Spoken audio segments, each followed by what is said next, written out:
వడ్లను లారీల కొద్ది యథేచ్ఛగా అక్రమంగా అమ్ముకుంటా ఉంటే ఈ యొక్క ప్రభుత్వం ఏం చేస్తున్నా అడుగుతా ఉన్నా.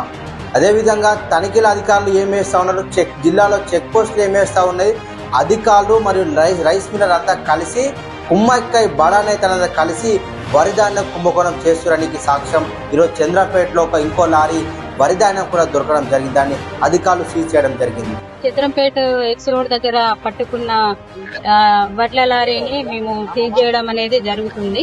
వెంబడాడ ఎమ్మెల్యే ప్రభుత్వ పా శ్రీనివాస్ గారు ఇంతవరకు ఎందుకు ఈ వరిధాన్యం కుంభకోణం ఎందుకు మాట్లాడలేదు, ఇందులో మీ వాటా ఏదైనా ఉందని ఆ సందర్భం అడుగుతా ఉన్నాం. ఇంతవరకు ఎందుకు స్పందించలేదు? మీ కంటికి ఒక వరిధాన్యం కుంభకోణం కనిపిస్తలేదా?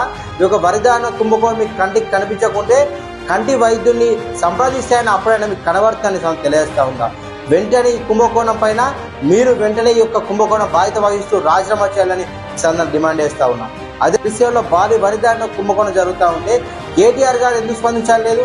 ఇందులో మీ వాటాలు ఉన్నాయని అడుగుతా ఉన్నాం. కేటీఆర్ ఆ శ్రీనివాస్ గారు వాటాలు ఉన్నాయి కాబట్టి ఈ వరిధాన్య కుంభకోణం మాట్లాడతలేని ప్రజలందరూ కూడా చర్చిస్తూ ఉన్నారు.